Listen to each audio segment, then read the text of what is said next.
Hello history lovers and welcome back. On the 6th of May 2023, I was extremely fortunate to witness an event that will go down in history. You may have guessed that this was the coronation of His Majesty King Charles III and his Queen Consort Camilla. The coronation took place at Westminster Abbey, and it was a moment the country was longing for, as the last one was 70 years ago in 1953. That, of course, was the coronation of Charles's mother, Queen Elizabeth II. In this video, I will be covering the coronation, the guest list, celebs and royalty, Katherine's outfit, obviously, because when does that woman not look stunning, and the who's who for the balcony and Westminster Abbey seating plan. As you would expect with a royal event, everything is timed and planned to the minute. Charles and Camilla travelled from Buckingham Palace to Westminster Abbey in the Diamond Jubilee stagecoach, and apparently Charles was infuriated after being kept waiting in the coach as they had arrived 4 minutes early, and aides were left floundering outside, not really knowing what to do. So Charles was supposed to have arrived at 10:53 and him and Camilla actually arrived at 10:49.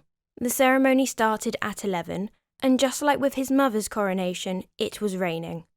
After several speeches, hymns and coronation traditions, which included kissing the new Bible, Charles was crowned king with the 362-year-old St. Edward's crown, which is typically only used for coronations, and Camilla was crowned Queen of the United Kingdom with the Queen Mary's crown. Before leaving the Abbey, Charles then swapped to the lighter imperial state crown. He had waited 7 decades to wear the St. Edward's crown, and in the end, he only wore it for 20 minutes.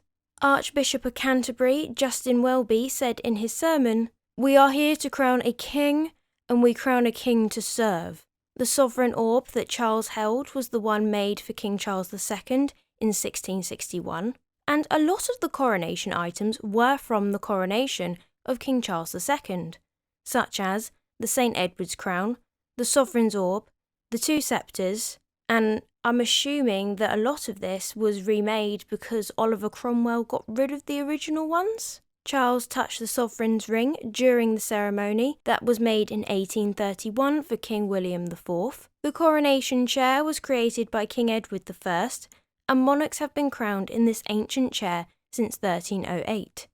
It is the oldest piece of furniture in the UK and is still used for its original purpose. Then there's the Stone of Destiny, which is the oldest object in the ceremony, used for the coronations of Scottish kings. King Edward I stole the stone in 1296 and put it in a new coronation chair. It was briefly stolen by nationalists in 1950 and permanently returned to Scotland in 1996. There are even more relics that could be covered, but I would be here all day, so we've got to move on. With Charles now crowned King of the United Kingdom, the Archbishop of Canterbury, Justin Welby, was the first to swear allegiance to the king, followed by his son, the Prince of Wales, who knelt before his father and kissed him on the cheek. Charles is then seen mouthing, "Thank you," to Prince William. Prince Harry, on the other hand, the king's other son, had no ceremonial role and had to sit in the 3rd row, which, technically, he could have been sat further forward if not even in the 1st row, as he is high enough in the food chain. I wonder why he wasn't. Prince William was wearing Order of the Garter robes, as were other members of the family. The royals and their guests left the Abbey and took part in the procession to Buckingham Palace, where the new King and Queen were greeted with cheers of "God Save the King" and "We Love You," which could be heard from the crowd. The Princess Royal followed behind on horseback with the Prince and Princess of Wales in another carriage with their 3 children. People lined the procession route, popping champagne corks as the procession rolled past and shouted, "God Save the King" and "Hip Hip Hooray." And then Prince Andrew ruined it. When he was driven past, he received boos. The royal family then finished up the day with the traditional wave from the balcony, and I got to say, I did feel extremely patriotic that day. I thought the Wales children, so George, Charlotte and Louis, who always stole the show, they just look so cute. Oh, look at them. Katherine, as always, looked stunning, and Princess Charlotte looked like Kate's mini-me wearing similar tiaras. I could imagine that Charles felt that the whole thing was just a bit surreal.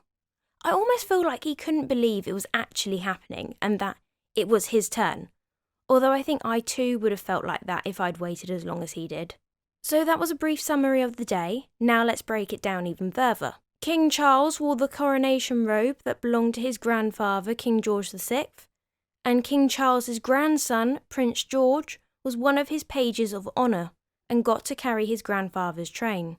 Okay, now let's do the guest list, the who's who's. Obviously, there will be some people that I have missed. After all, there were about 2,300 people there, and some were common folk, so I'm only going to cover the ones I actually care about or I could find. Right, celebrities. We have pop star Katy Perry and Lionel Ritchie, which makes sense as they both were performing at the Coronation concert that was on the 7th of May. The absolute legend that is Stephen Fry. He's the guy that narrates the English Harry Potter audiobooks, if you didn't know. Television royalty presenter duo Ant and Dec, Dame Emma Thompson, Dame Judi Dench, Dame Maggie Smith, Andrew Lloyd Webber, Dame Joanna Lumley, and I can confirm that Mel B from the Spice Girls was invited, but she couldn't make it as she told Good Morning Britain the morning of the coronation, but she still made an effort to turn up for the TV cameras.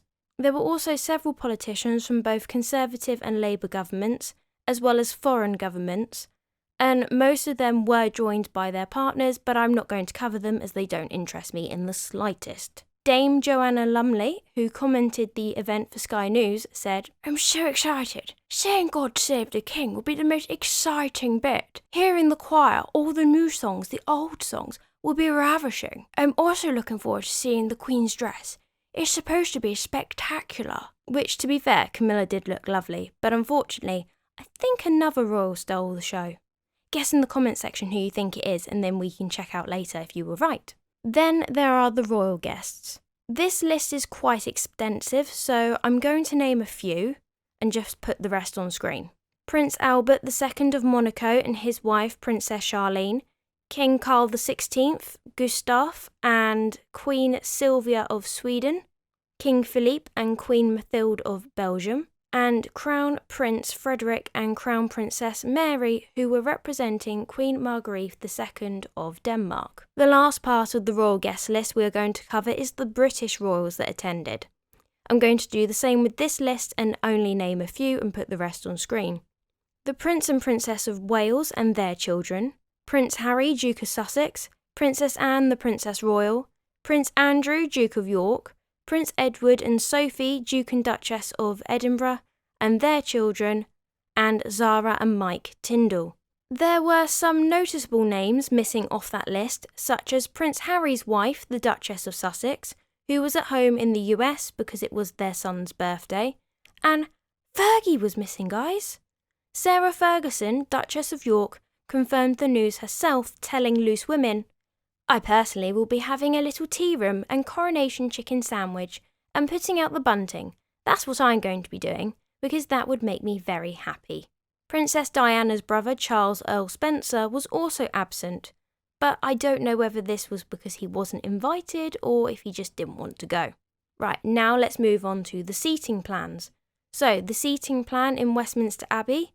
In row 1, you have the Prince of Wales, Princess Charlotte, Prince Louis, the Princess of Wales, the Duke of Edinburgh, and the Duchess of Edinburgh.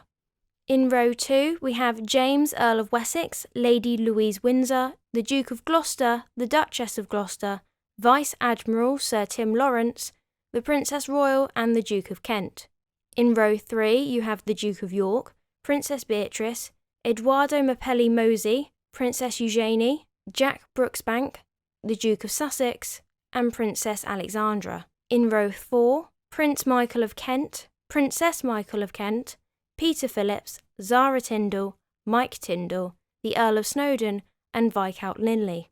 And then the rest, you've got Lady Sarah Chatto, Lady Helen Taylor, Samuel Chatto, Lord Freddie Windsor, Earl of Ulster, Michael Middleton, Lady Gabriella Kingston, Carol Middleton, James Ogilvy, Lady Rose Gilman, James Middleton, Pippa Middleton, Earl of St Andrews, Lady Margarita Armstrong-Jones, and Lord Nicholas Windsor.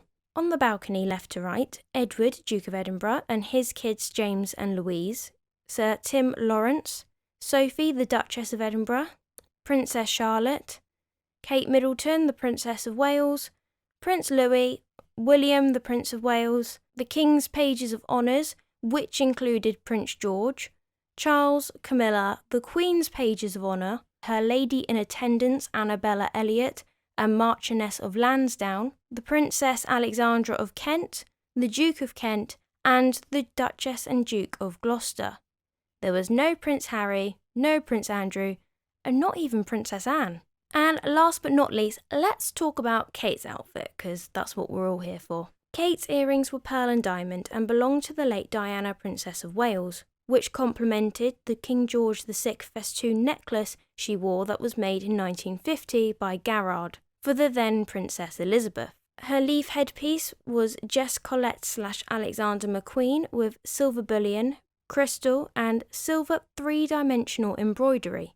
Her gown under her Order of the Garter robes was Alexander McQueen, ivory silk crepe gown with silver bullion embroidery, which had a rose, thistle, daffodil and shamrock motifs, which represented the different countries that make up the United Kingdom. Shamrock for Ireland, daffodil for Wales, thistle for Scotland and rose for England. Camilla on her dress had the names of her children and grandchildren embroidered at the bottom, which I thought was kind of cute. The day after, on the 7th of May, was the Coronation concert, which in itself was a historic moment, as King Charles is the first British monarch to have an official coronation concert, which was held at Windsor Castle, and featured performances from Katy Perry, who announced to the crowd that she was actually staying at Windsor Castle with the King and Queen, Lionel Ritchie, and pop royalty Take That, who closed the concert, and they are the only artist to have performed 3 songs at the concert. The concert also revealed something fascinating, and this isn't confirmed, it's only what I noticed, but Charles's mother, Queen Elizabeth II, had a special relationship with Paddington Bear, and in a VT that rolled during the concert, it looks like that Paddington will stay with the Queen and Charles will adopt Winnie the Pooh, which, I mean, I like Paddington as much as the next person, but it's Winnie the Pooh, man. In the end, it's estimated that 300 million people watched Charles's coronation, and despite the rain, spirits were high, and the support for the new King and Queen was very evident. And it's been lovely seeing all the bunting and celebrations going on around me. Royal events like this are a cause for celebration, and it brings people together. If you liked this video, make sure you hit the like button, and if you haven't already, subscribe. And if you want a similar video to this, why not check out my video on Queen Elizabeth II's coronation? But until the next one, have a wonderful day.